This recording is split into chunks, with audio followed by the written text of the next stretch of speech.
Hello, cosplay world. If you're interested in a light, durable mask slash helmet, it's a head, it's a prop that goes on the head, but it can be used as a mask.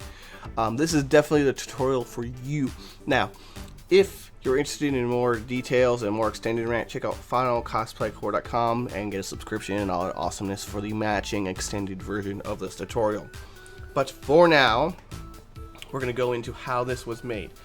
So, as you might expect, if it's light, it's probably made out of foam. Now, this is actually high density XPF foam.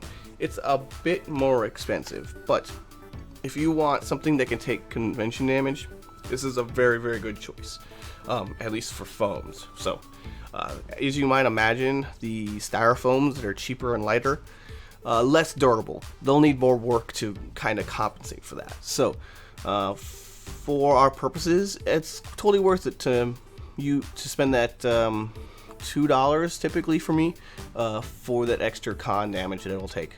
So it's largely going to be carved out of the foam with a saw. We're going to be rounding it out and sanding it and carving it, actually the shaping and sculpting with the rasp, and sanding sponge is going to refine and finish and smooth all of our work. Now there's four main pieces. There's the two horns, the faceplate, and the teeth. The horns take up a considerable amount of the weight. They're just physically bigger, so we're going to make sure that they're mounted very, very well to the faceplate so that we don't lose them mid-convention. The way we're going to do this is with shish kebab skewers, as you saw me waving around. It's a good brace. It's like a pin basically that holds the foam together. Because it is at a point at one end, it sticks in very smoothly without causing any huge amount of damage.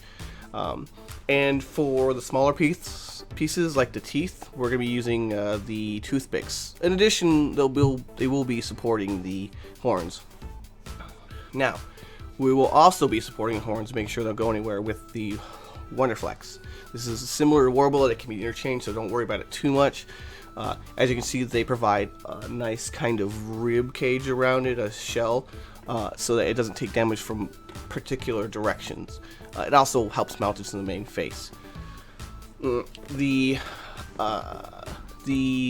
foam is finished with plaster Paris and with gesso.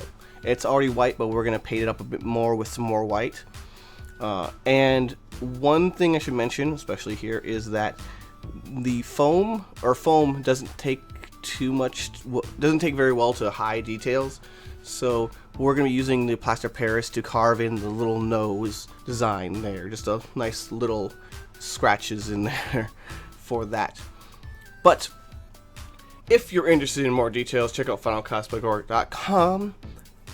Up next is going to be some foam wings. They're very, very nicely painted, even though my camera sucks at the time, and recording the color and the light in the apartment and getting good pictures. Oh well, thanks for watching. Good times to all. For the extended version of this tutorial, go to finalcosplaycore.com and check out the info there. Thanks for your support.